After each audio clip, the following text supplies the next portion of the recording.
Hey everybody, how's it going? It's your boy. It's PonQo. I'm back with a brand new episode of, you guessed it, that's right, you smart little reader, reading the name of the episode and all that, name of the series. Maybe you've been a long time watcher. That's highly probable. Anyway, I'm playing Yugioh Worldwide Edition Stairway to the Destined Duel. I'm clicking continue. Alright, let's jump head first into, we're jumping head first in. We're playing against Yugimoto. Playing against, not just any regular old Yugi. Playing against the Yami Yugimoto, Spirit of the Millennium Puzzle from Yugioh. Yeah, top this. You think you're big and bad, huh?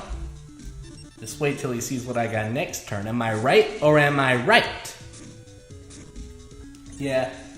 Yugi is not the hardest, person to beat in this game by any means. But he is, I want to say, I feel like he's pretty consistent. I feel like he's solid.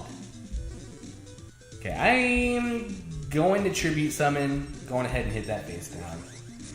Let's hope that it's like Giant Soldier or Stone, something like that. Let's hope that it's something that I'm not going to feel too silly about, about hitting head on. Hey, it was a Gemini Elf. That's even better. I had a feeling that he probably had a Gemini Elf in his opening hand. I'm not sure how. I just had a feeling. So, in the life and times of PonQo, it was a pretty eventful day. Yeah, I went to Six Flags earlier. Six Flags over Texas, nonetheless. And, I had a decent time. It's not as happening as it used to be, for me. I'm not as young as I once was.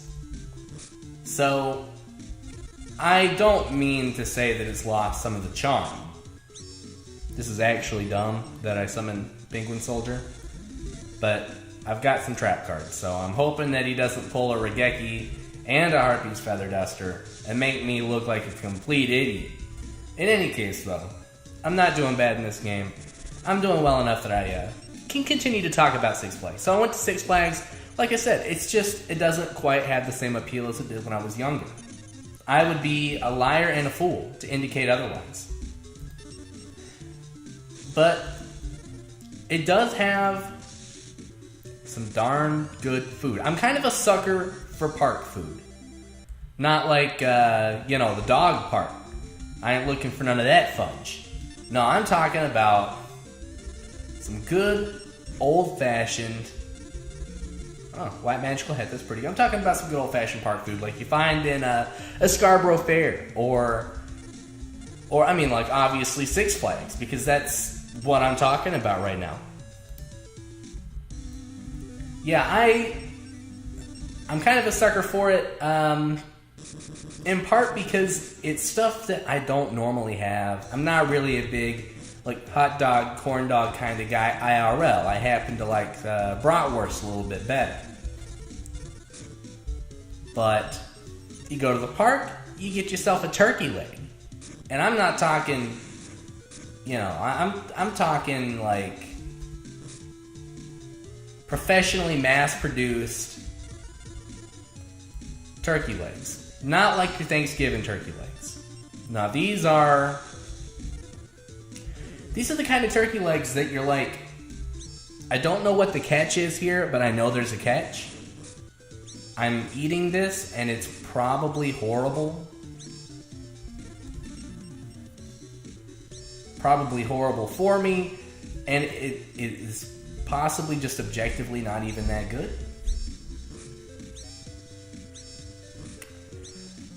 But it's still, it's enough of a scarcity, whatever the term that I'm looking for is, that it still feels special,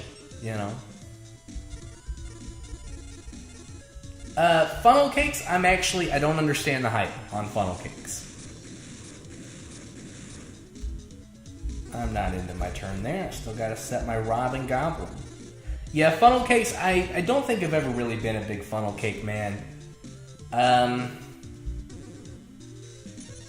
But that's like a staple food, so maybe I just haven't adequately given it a chance. I don't know, I'm a little reluctant. I'm reluctant to make much of a grand statement about funnel cakes. I obviously can't say that they're bad because plenty of folks like themselves a good funnel cake. Okay, that's annoying. That's annoying, and it's kind of uncalled for, but it's fine. Go on ahead, bring back your Regeki. I would do the same thing in your shoes, but what do you know? I don't have a Magician of Faith right now. Okay, let's bring him back to the Giant Soldier. Okay, I'm hoping that he tribute summons into Dark Magician Girl. Oh no, he just didn't use a normal summon at all that turn. Does the Yugi AI just not know how to tribute summon? Okay, this game really wants me to go on ahead and pop Robin Goblin, so I'm gonna do it so it stops talking about it all the time. Yeah, no, I've been to a few, small town annual festivals. I've been to a few water parks. And, ooh, this just got a little spicy. You know what? I'm gonna can that tangent. I'm interested in what's happening here. No, wait. He's dead. Never mind. Back on the tangent. Yeah, I've been to a few water parks. And it's like, I feel like I'm always let down whenever I try to order something that's not park food. Whenever I go someplace and I'm like, yeah, I'll take a rack of ribs. Or I think I'll have I don't know, hamburgers are like kind of park food, but I don't really think they count. But you get my point. Park food is its own very special archetype. Dare I say it is even perhaps sacred.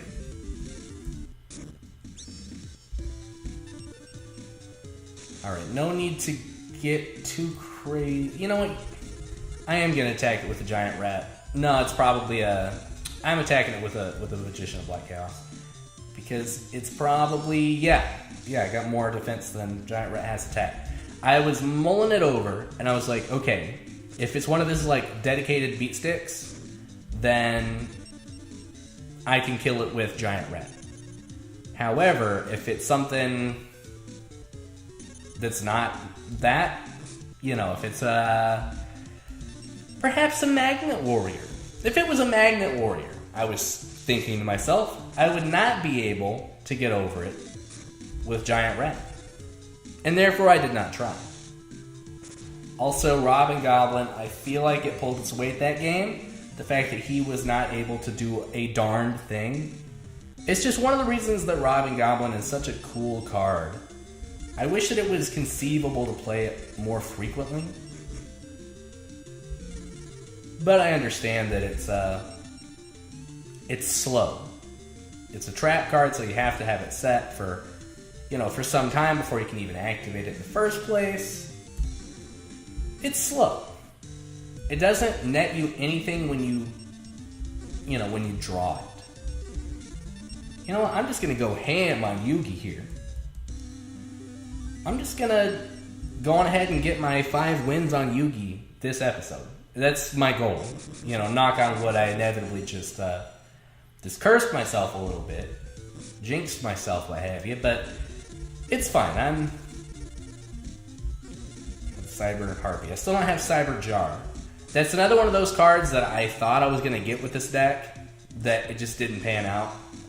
I thought I was getting Jinzo, Cyber Jar, Witch of the Black Forest, which I know I just drew it as I said it, but I got it in the card deck. I thought it was going to come with the original version of the deck. What do you know? You don't always get what you want. Or you can't always get what you want. I think that's how the song lyrics go. I'm kind of bad at remembering the specifics in song lyrics. I always remember the end game, but I kind of struggle to, work my way to the end game sometimes. That's not, don't take that as innuendo. I'm not admitting to any kind of dysfunction downstairs, if you catch my drift.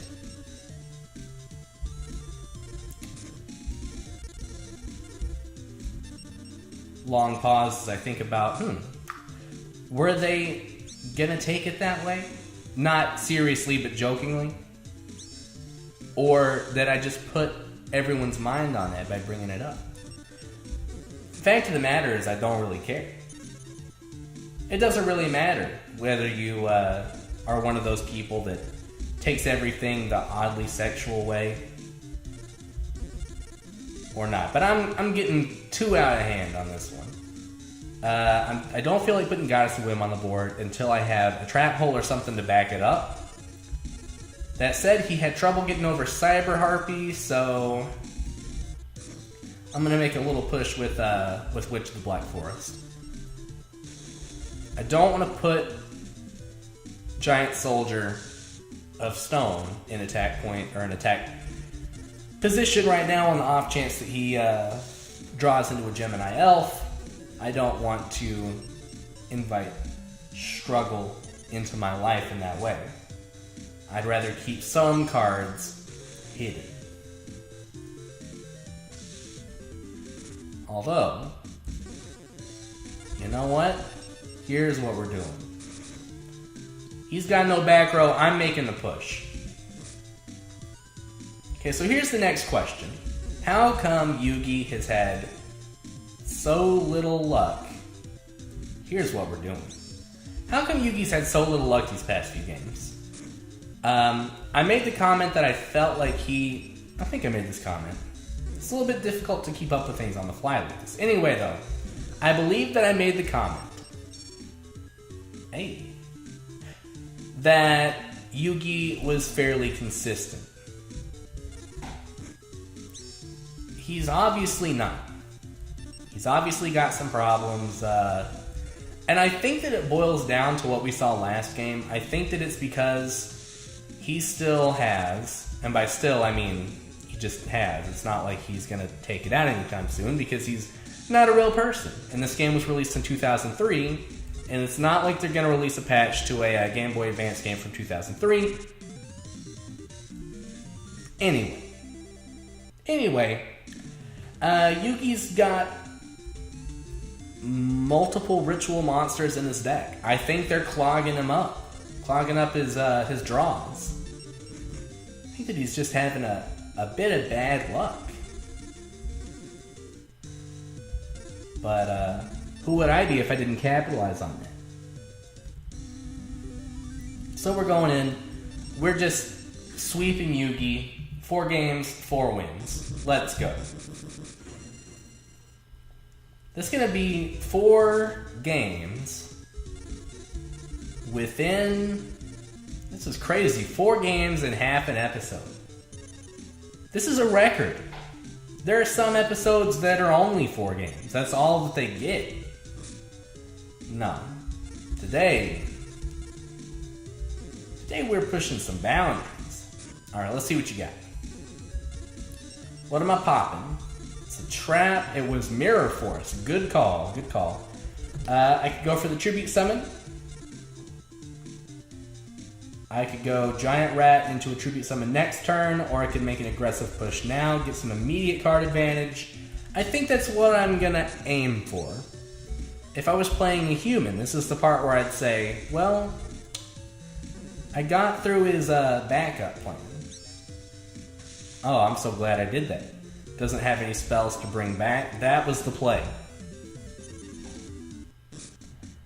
What you got? Okay. Yeah, go for it.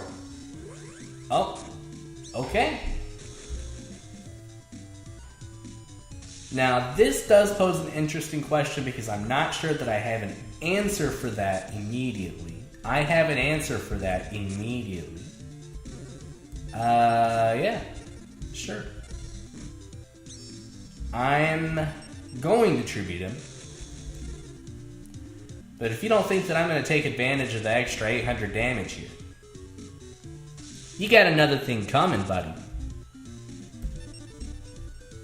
Okay. That's so satisfying. I'm so satisfied with the way that turned out. Poor Yugi can't catch a break. He's got, what, 3 cards in hand, so he's going to be drawing to match me in card advantage. One thing I'm a little concerned about, I'm looking at a handful of monsters here. I'm less concerned about that now, but it was valid in the moment. I'm on fire right now. I'm getting everything I need and then some.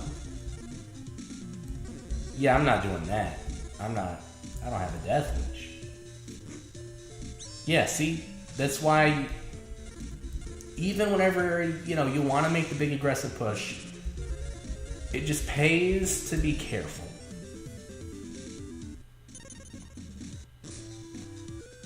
But yeah, I went to Six Flags over Texas.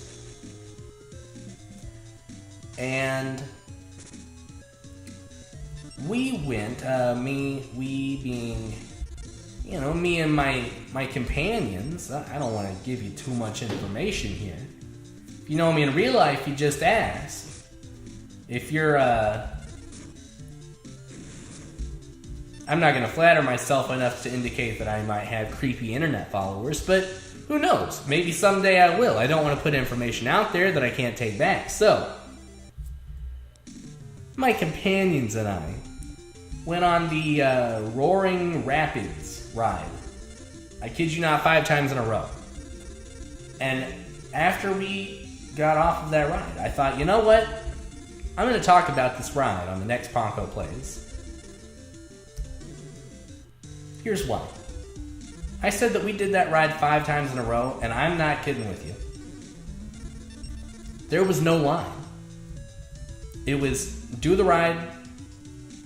Alright, get off the ride, now just walk. It's like they have like a technicality. It's like you can't just stay on the ride and we'll, press go again. We've got to give somebody else the opportunity in case they're walking up here.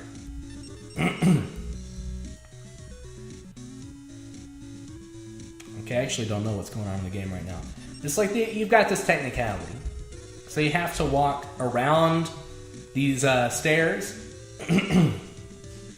I apologize for that. It's like the circumference of a small, medium-sized room. And then that puts you back at the front of the line again. And then, of course, you get back on the ride and you just get to do the ride over and over again. Because at this particular time of day, there was just not a lot of traffic. Now, I could believe that I just happened to get there at one of their less populated, times. Okay, this is getting interesting a little bit. Magic Cylinder is nice. Is this just battle damage? Yeah, it is. I'm just gonna sit this one out. Yeah, I understand that I was there at a time of day that was not overly warm. Well, I got there in the early afternoon and I stayed until the evening. Perhaps in the earliest of the early afternoon. What is happening? Yeah, I'm just gonna pop Magic Cylinder. Going for that attack, buddy. Aw, man. Okay. What do we got? Set this up. 2 turns past. Yeah, I'm just gonna wait this out. Anyhow, I keep on getting distracted. Playing this game that y'all are, that y'all came here to watch me play, so I think it's a little understandable for me to be distracted. But anyway, maybe there was a longer line at a different time of day. That's the one sentence summary of the point that I've belabored for far too long.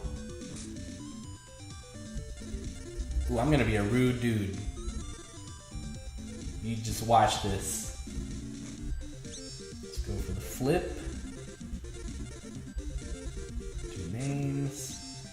Alright. And the change of heart. Now this is really where the rude dudeness comes in. So I got that Robin Goblin up. This guy is about to lose 4 cards from his hand. That is so funny. What was that? Snatch Steal? Dude. Yeah, perhaps the line was longer at a different time of day. The world may never know. But, let me tell you, even though the line wasn't that long, the quantity of repeat customers was nothing short of fantastic. Like, that ride, for not being more popular than it is, had a absolutely tremendous rate of repeat customers. I'm not even mad. I'm not even mad that I just lost a monster in 500 points. Alright, let's go. I could go Giant Rat, I could go Gazelle. I think I'm gonna go, well, I'm gonna win no matter what I do, but I'm gonna go Gazelle. Tremendous quantity of repeat customers. It was a fun ride, and the best thing, and this is the reason that I tend to like the video games that I, tend to enjoy. There was an element of randomness. There's you sit on kind of these circular raft type contraptions, and I got another 7-colored fish. Not too bad. Yeah, you sit in these circular contraptions, and you spin some as you go. It's a little unpredictable. Dude, do names start which as well? And depending entirely on the random element, there is a chance that you could go the entire ride and not get soaked. I'd say there was probably like 10 people on each of those rides. And of those 10 people, there would be like 2 that didn't get soaked. And they weren't necessarily sitting next to each other. Actually, that's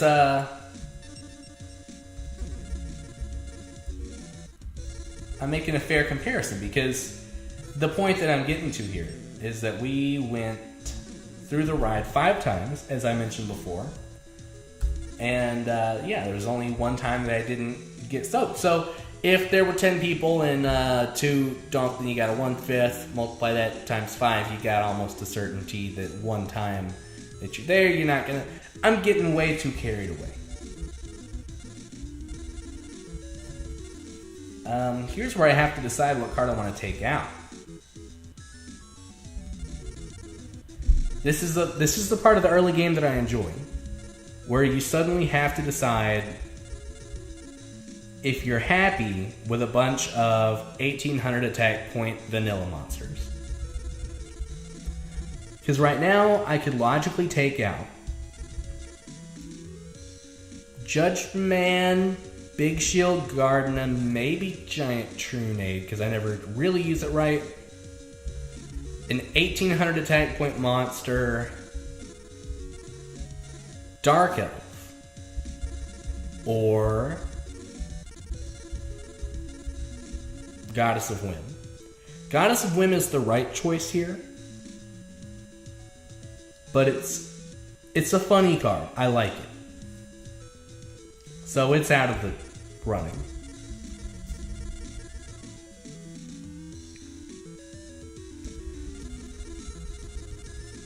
right now, Dark Elf is primarily my answer to 1900 attack point beaters, such as Gemini Elf and Boris Raider and Slate Warrior, which we've had, maybe one encounter with so far? The point that I'm building up to is that I'm probably just actually going to get rid of one of my 1800 attack point beaters, which I would have thought was just absolutely insane merely a couple of episodes ago. Yeah, I'm going to say... Oh, no. I'm getting rid of Yami. Yami does not synergize well with Janae's Dark Witch, nor does it synergize well with my favorite card in the world, Goddess of Wind. So who cares if it makes Copycat stronger than the monster it copies? It's got a chance of messing me up. I'm getting rid of Yami. Don't get me wrong, I would like to have a field spell, but I just don't feel like it's my top priority. I want the field spell because I can use it to get around other field spells. If I'm playing against Spike Fisherman, which I am just now renaming to Hammerhead McBammerhead. No, that's a bad one. Hammerhead's a good first name. McBammerhead was a cop-out. Go Hammerhead Johnson. No comment on that one. Hammerhead Johnson, that's Mako's new name. Yeah, if I'm going up against Hammerhead Johnson, and I need to decide, he gets the ultimate play set up with the Tornado Wall and the Yumi, a field spell is another one card out to that. Just like MST, just like D-Spell, which I think I removed. Doesn't matter. I don't have a lot of time left in this episode, so I'm just going to go for a few more easy wins. Maybe get a couple more funny plays, and you never know. This kid might start running Blue Eyes Ultimate Dragon with a Cyberstein. This joke is played out by now, but I'm going to keep doing it because I actually don't know what it is, and every time that I talk about that card, that exact sequence of words comes to mind. Let's go Robin Goblin. That card is the MVP of this episode. Card of the day, Robin Goblin. Let's go. Heads has been kind to me this episode.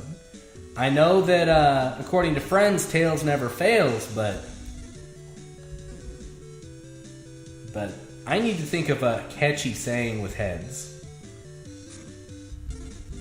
Whenever I said you gotta heads your bets sometimes, that was a nice little one-liner, nice little one-trick pony there. I need to come up with something a little bit spicier, though. Rip. Something a little bit more spicy for, what am I doing? He's not going to punish me for just playing my other 1800 attack point beater. Something a little spicier for heads. Because right now, the only other thing that's coming to mind is like, if you don't pick head, then you're going to get dead.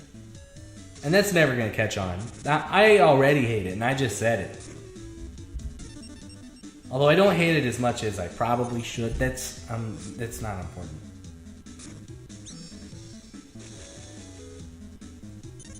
Man, Mokuba's got some bad cards. Speaking of bad cards, I actually have a fun fact and a little bit of an announcement. The fun fact is that I'm working on a deck that I'm gonna regret. One of my buddies and I started playing Yu-Gi-Oh! Online on Dueling Nexus earlier, and we decided we were going to try to build a Gate Guardian deck, which if you're not familiar with it, you have to put your big guy on the field, Gate Guardian. You've got to tribute Suijin, Kazijin, and Sangha the Thunder. All of which are 2 tribute monsters with very bad effects. Also, Gate Guardian has no built-in protection. Like, you could just use, like, Fissure and he'll die. If he's only, monster on your board. This deck is bad. There's no excuse for how bad it is, but I'm excited about it. So, that's the fun fact. What's this one? That's just 1,000. That's not that good.